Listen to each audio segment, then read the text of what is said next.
Hello everyone. So this is a video where I discuss with you about everything regarding mains aspects of polity preparation. After we have done discussing, you will be able to understand how different is polity preparation for mains when it comes to prelims. Right? There is a good amount of difference between prelims and mains preparation for polity. So there are 5 steps which I have identified as a part of this discussion, which you need to know so as to firmly grasp the essentials of mains preparation. First, you need to understand the importance of polity for mains. 50% of GS paper 2 is just polity. When you leave ethics aside, I don't think any other subject has an equal weightage to that of polity. Right? History has probably a share of 70 to 80 marks, geography 70 to 80 marks, sociology 70 to 80. No other subject has a 125 mark weightage like polity. Right? And that's why you need to really have a clear idea about mains preparation, because what you read from Lakshmikant may only be useful to a certain extent. I can say around 60 marks can be scored from whatever you have attended your classes in your institute, from your reading of Lakshmikant, from your reading of NCRTs, will all contribute to 50% of the total score.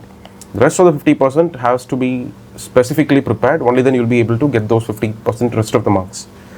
So, to discuss about these aspects, first, have a look at the syllabus sheet. When you look at GS paper 2 syllabus sheet for polity, there are at least 10 different points. The first 10 bullet points, the first 10 areas in GS paper 2 syllabus sheet pertains to polity syllabus.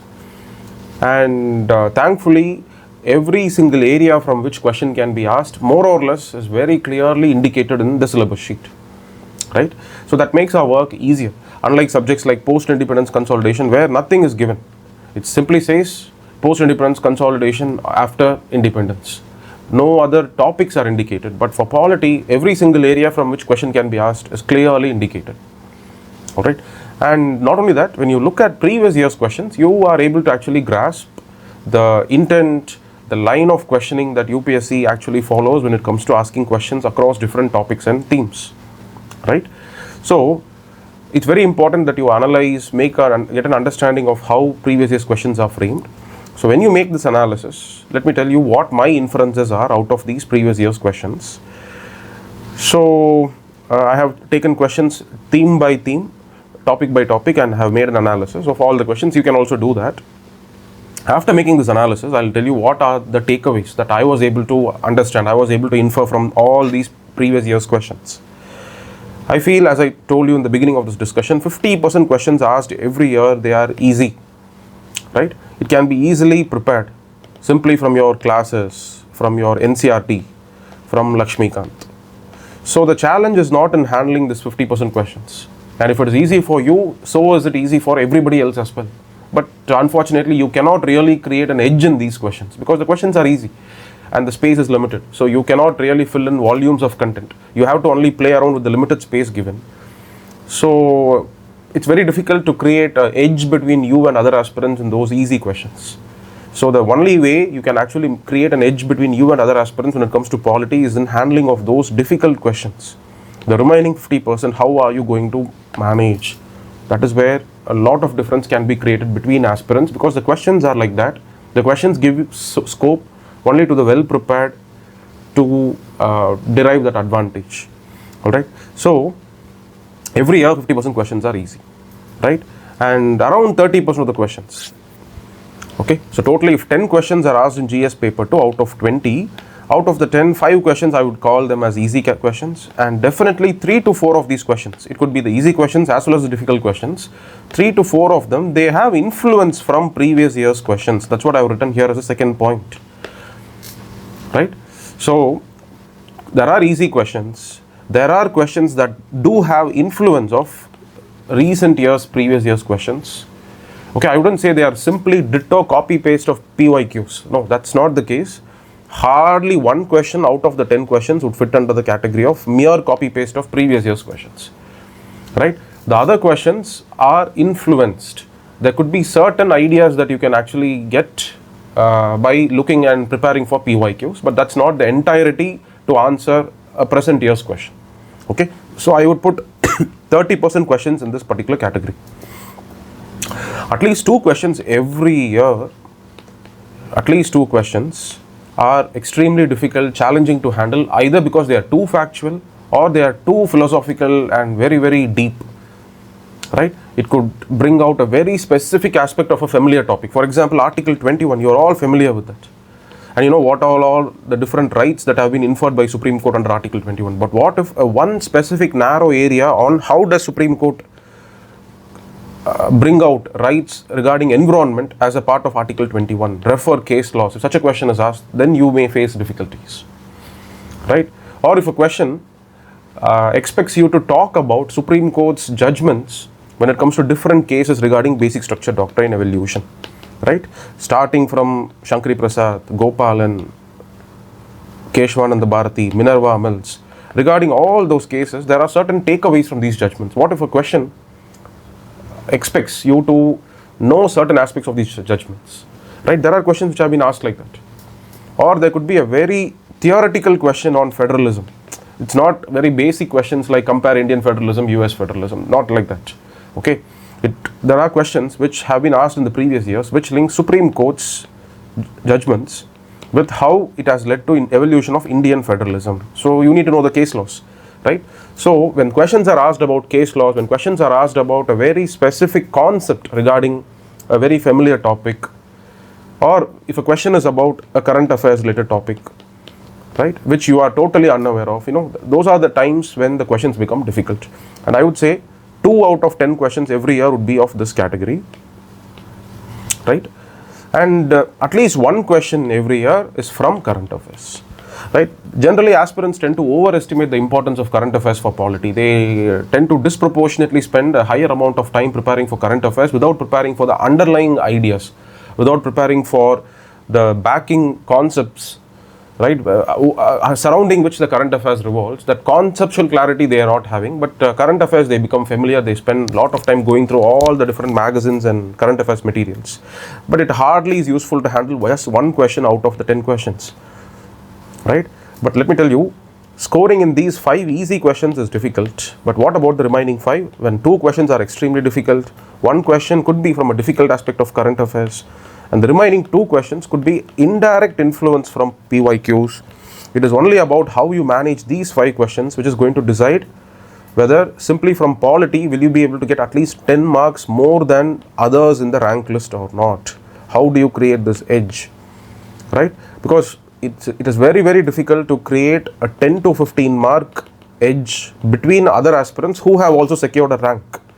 Your purpose is not to simply be in the rank list, it is to be in the top ranks. And to be in the top ranks, you have to create a 10 to 15 mark edge in GS paper 2.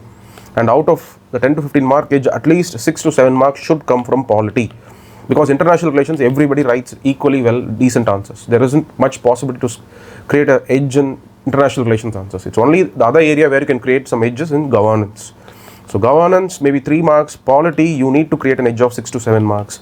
And that can only be done with the way you handle those 50% questions which are not easy. It's only in these questions your position in the rank list is actually decided. All right. So it's from these takeaways, maybe you can even put this to test, right? So we have 2 years question paper, 2024 and 2023 questions.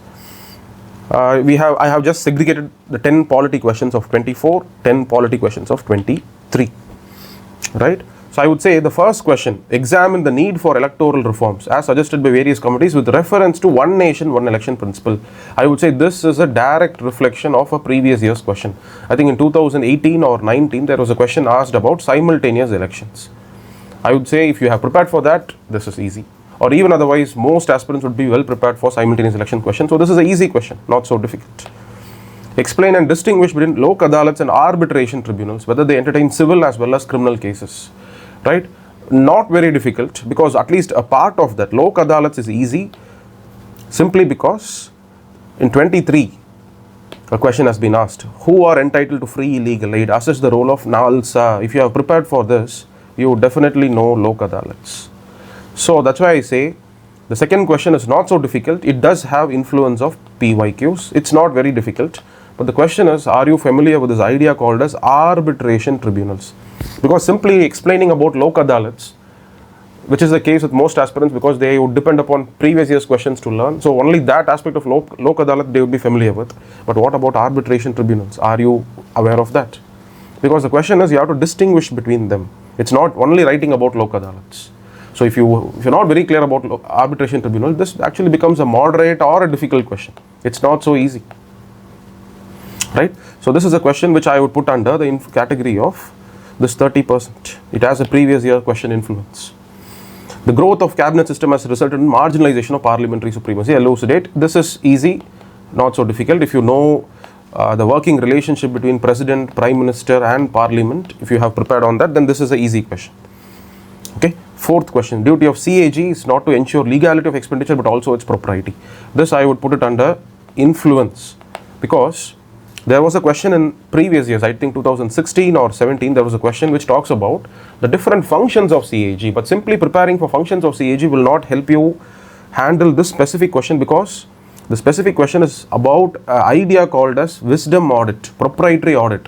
But in the Lakshmikant, in your classes, wherever you have learnt, you would have probably learnt more or less about the financial audit, which is a constitutional mandate of CAG. But what if CAG goes beyond its constitutional mandate? That is what is called as proprietary audit, right? It's not so easy to be prepared for this idea. So when you analyze the previous year's questions, like this, step by step, you start analyzing, you start carefully analyzing, you will be able to understand the truth of what I have inferred, right?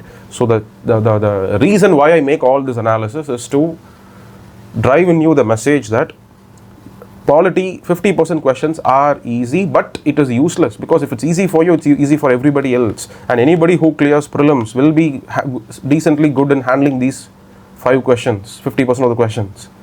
But how do you prepare for the rest of the 50%? It decides where you stand in the rank list, right? So please be clear about this, and with this idea, let us proceed further. So now that you have understood the nature of questions asked, so the next step is, what should be the sources from where you actually prepare for polity, right? So let me give you some ideas regarding the same, because most aspirants, 80% of those who attempt their mains exam, they wouldn't read from their own material, they wouldn't prepare from their own sources that they have made in the long term. Maybe they may end up making material in the 2 months gap between prelims and mains, but 80% of the aspirants, they simply depend on some academic material, some random market material which is trending or which is popular in that year or the year before. Until UPSC demolishes the utility of the material, they would simply rely on such material. They wouldn't have prepared material in the long term, and that is what I want you to not do, right? Simply the reason is, when I have gone through the market materials, I'll give you an example of that as well. So when I went through a market material, right, I was able to clearly understand 95% of the content in that mains material, so-called mains material, is useless for your mains examination. Because the nature of the question is such that you cannot directly reproduce from the limited content that you find on every topic. See, most of the market materials, I'll tell you what is the problem. They have expansiveness. They have covered so many areas.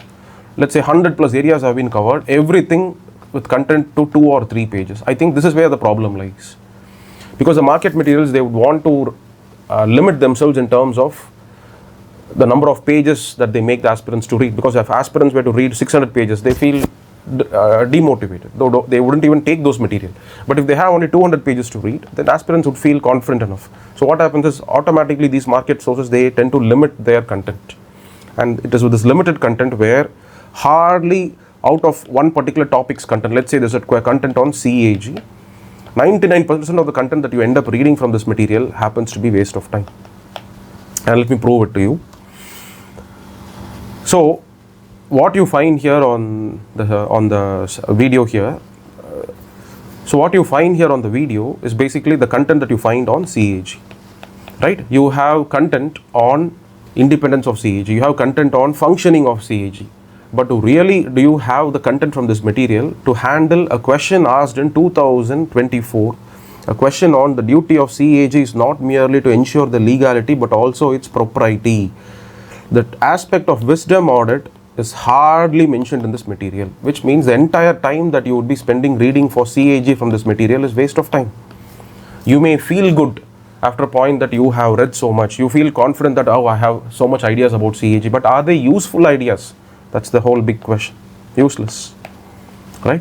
So that's why the content is unimaginative. It is simply kept there based on maybe PYQ trends, or simply based on unimaginative reasoning. They cannot even predict what would be the line of questioning by UPSC. So simple, whatever you find in Lakshmikant is more or less the content that you find in these material. That's why I would say, if you have already prepared from Lakshmikant for your prelims, why would you even go and read this again and again and waste your time? You anyway have Lakshmikant to read from, right? So either the content is waste of time, simply overload. Overload means, don't think that just 200 pages to read doesn't mean overload. No, it will take you long time to even navigate through every single line in this content, because it is all too much factual. So the drain on your mental energy is too high. So it is actually bulky. It may be that the material could be smaller in size, but it's actually bulky because it's just full of useless content, facts, right? And why would you read someone else's content? If I were to read someone else's content, I would really be skeptical, right? I would first question what makes them the authority to even proclaim that this is the content to prepare from, right? And that too, when they are not even giving it in a detailed format. If they give such limited content, why should I even depend upon them, right?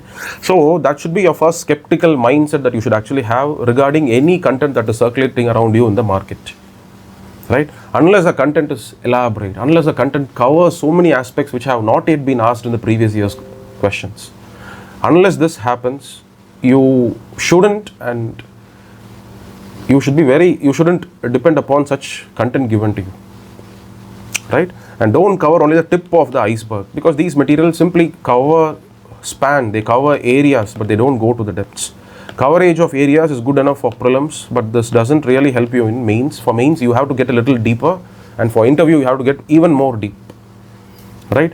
So let's forget for some time about widely prevalent market material, or which widely suggested by so many years toppers in the previous years.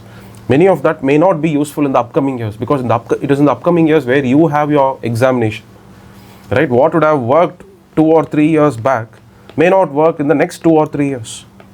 So it is our responsibility to spend considerable amount of time. It is perfectly fine to even spend 1 full month only preparing for polity for your mains, right? The reason why it takes 1 month is because you have to prepare in a very elaborate and a very detailed manner. So no wonder it takes at least a month. And then frequent revisions, repetitions, that has to go on. Alright. So first let me give you an idea about what I would consider as the right source to make your own material. Let me make you independent when it comes to preparation of your own content. Right?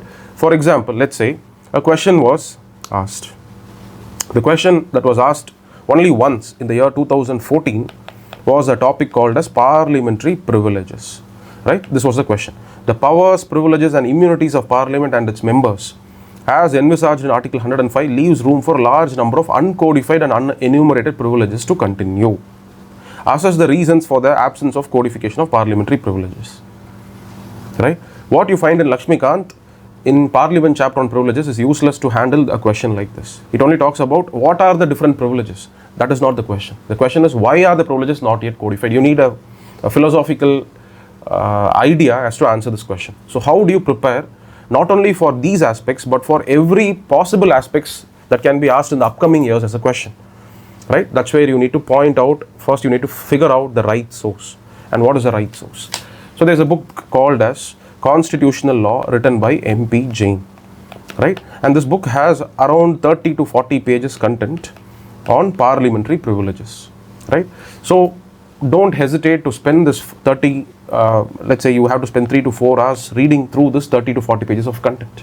Do not hesitate. If you have that hesitant mindset, if you feel that you are incapable of reading content, then your suitability for this exam itself is a big question, right? So do not hesitate, right? So now let me just show you the video where I explain to you what all is covered in this 30-40 pages on parliamentary privileges.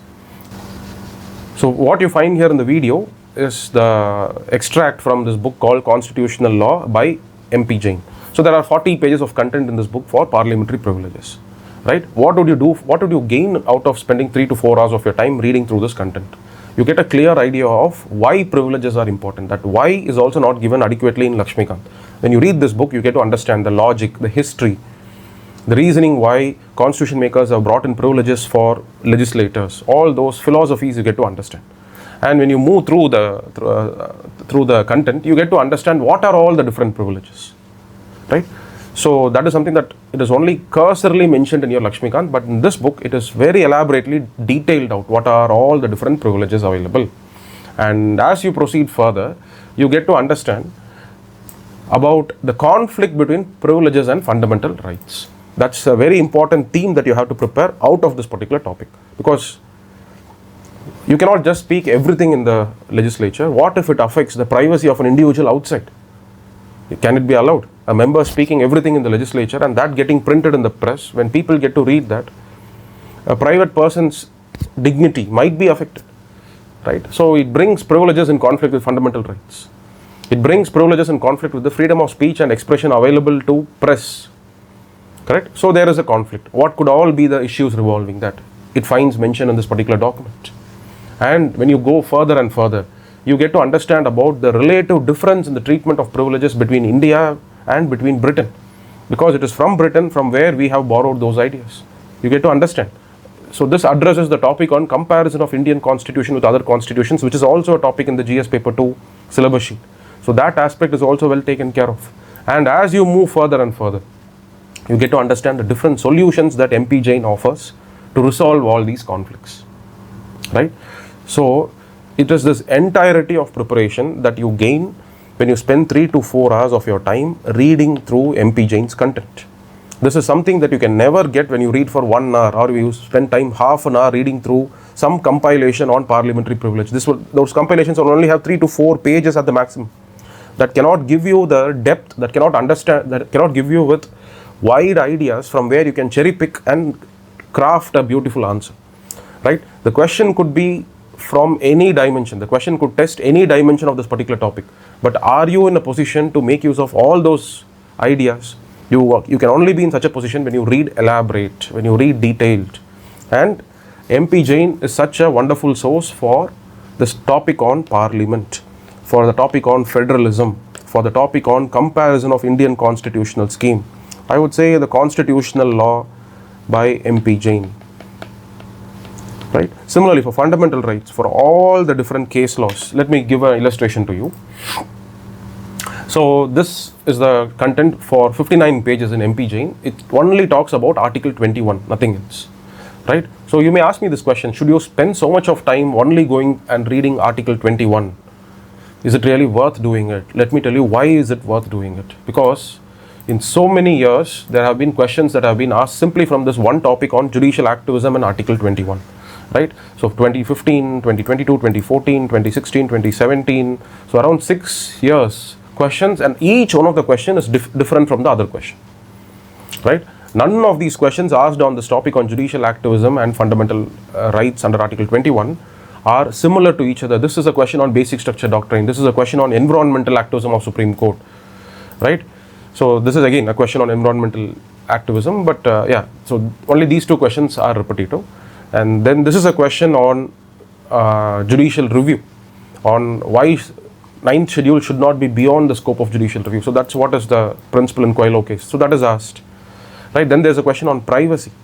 Then there's a question on how judicial activism has led to expansion of newer and newer rights under Article 21. So as you can see, most questions are very different from each other.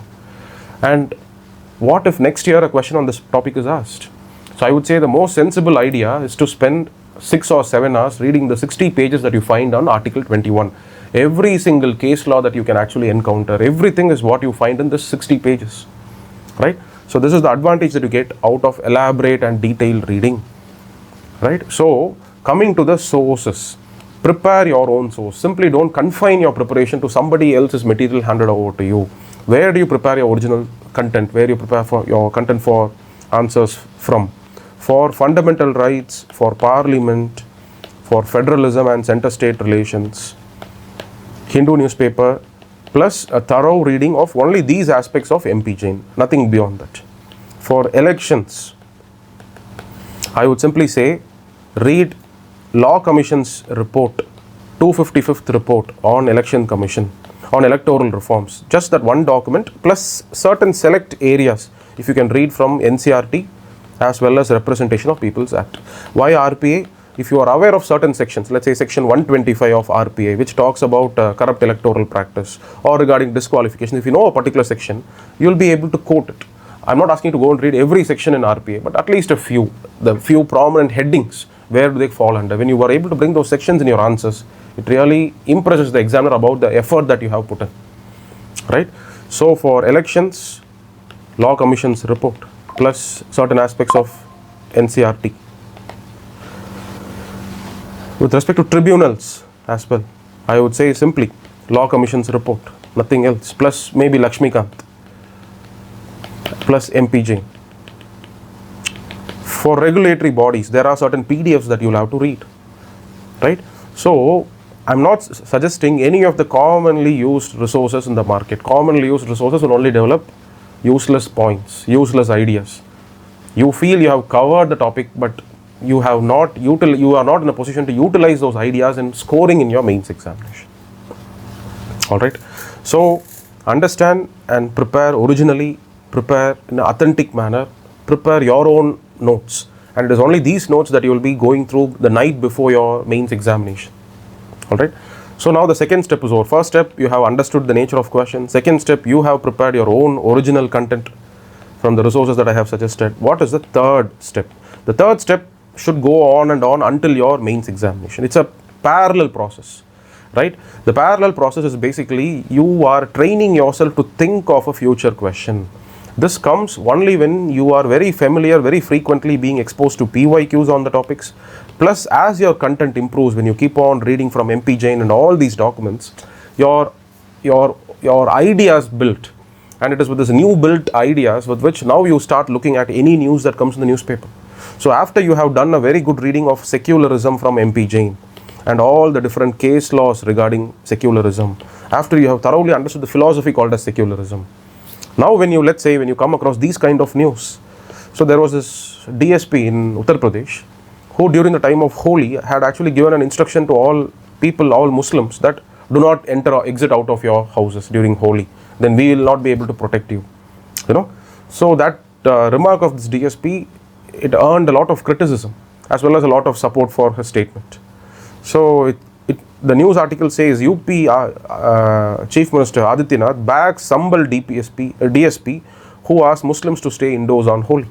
And then there is another article which talks about a former UP top cop slams the Sambal DSP, right? So two contradicting opinions. So two different perspectives you get when you read these articles, right? And when the writer talks about why he wouldn't support the DSP, they talk about earlier Supreme Court judgments and different judgments, how the Supreme Court would have brought in a responsibility on the state to ensure a secular polity, a secular administration, right? So all those case laws would have been brought out by this writer of this particular article, right? And after reading all those ideas, your mind now should be in a position to imagine what type of a question can be framed by UPSC in the upcoming years based on this particular news, right?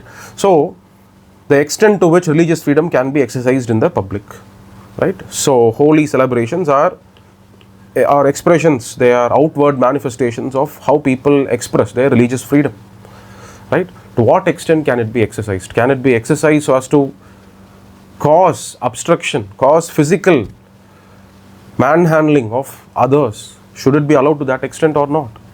Such could be the limitations to secularism that could be asked as a future year's question. So you should be in a position to anticipate based on this article what type of question can be asked. And if a particular type of a question can be asked, will my reading of this article, where you gather a lot of points on both opinions, you gather a lot of points. So when you can train your mind to imagine a question, your mind now starts, after imagining the question, you start utilizing the points from these articles in that question as an answer, right? So without even you realizing, subconsciously you start training your mind to extract ideas that can fit into a future possible question that you are able to imagine, right? Not many people can imagine a future year's questions. I'm not saying that predict what can be asked in the next year. That nobody can do prediction. But from a topic given, what type of question can be framed? I am very sure you can actually learn the ability to imagine such questions.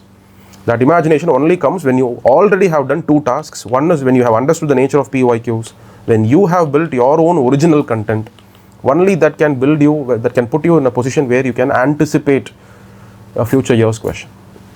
This is very important, so that once your mind thinks of a possible question, then not only do you extract ideas from this immediate relevant article, but also all the other articles in the upcoming 1 year of your preparation. Whenever there's an article on secularism, your mind keeps on imagining and extracting answers out of that, right? That's a big asset that you can actually have.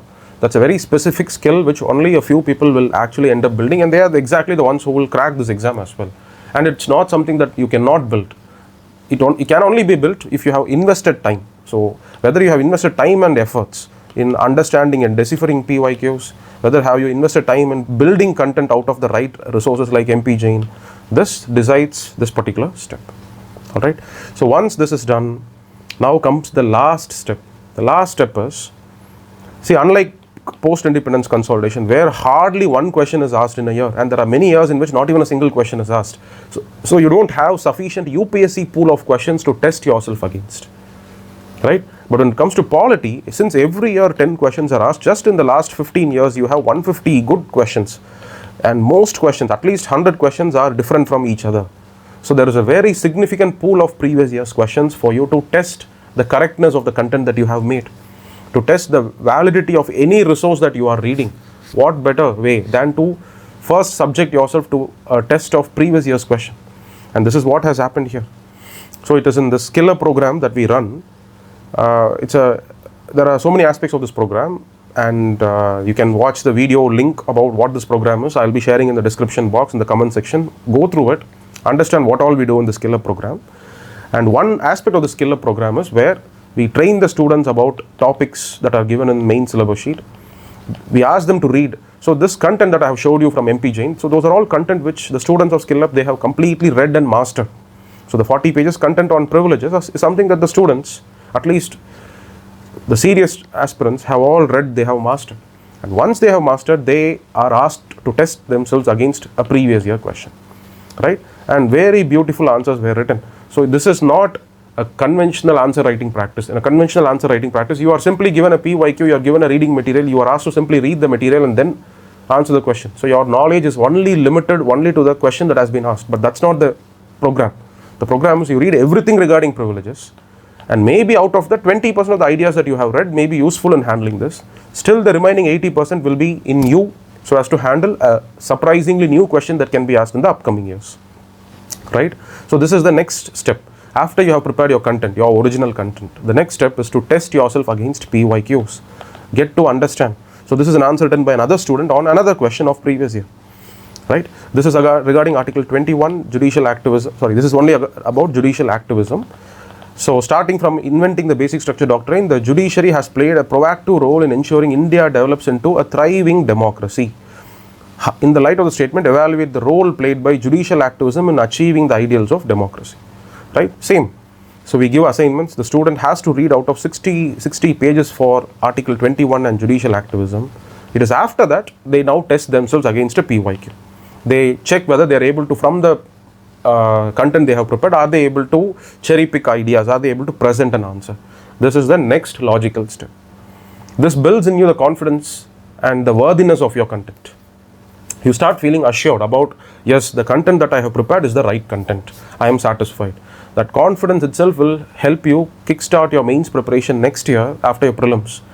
If you are clearing prelims, this confidence that you already have prepared the right content now puts you in a readiness state to start attempting tests, right? So this is the next step, followed by the last step. The last step is exploring new questions from a test series, right? Challenging yourself, identifying what more areas might be left unprepared, and in the light of the questions that you have faced, from the answer key that you have got from the academy, which gives you the answers for that particular question, now is the time to go and add to your content that you have prepared. That is the gap filling exercise that you should do. It is great if you can do this before your next prelims, or if not before your next prelims, at least do this gap filling exercise before your the gap between your prelims and mains, right? Do not think that you will start preparing content for polity and everything after your next prelims is over. That is not going to work. Your content preparation should happen right now. Your polity content preparation should be completed before December, right? So, and while you're building content, keep testing yourself against PYQs, right? If possible, take academy test series. If not, postpone it to post prelims. But at least these 3 steps should have taken place. First is analyzing PYQs. Second is original content preparation. Third is when you follow Hindu newspaper, you should be able to anticipate and create a future year's question. And lastly, testing yourself against PYQs. This should have been completed before December. That's the whole goal, right? So if you do this, I'm very sure you are going to really create a 10-mark edge in your GS paper 2, provided your writing ability or English skills are all already developed. You can easily create this 10 marks edge in GS paper 2, right? So polity preparation is it's really a creative process. It's very, very interesting because you are the creator of your own reading material. You are more like a creator, right? And it is only those people who do it, they are the only ones who get that meaningful edge in polity 10 questions. All right, so that's all about this discussion. I hope it was useful for you, and if you have any concerns or if you have already made content with respect to polity and you would want me to have a look at your content, at the correctness of your content, feel free to Telegram or WhatsApp me, and my number is there in the channel as well as in the Telegram channel of mine. So you can send your content and let me go through it and give my final opinion on whether it's useful, usable content or not. Right? Thank you.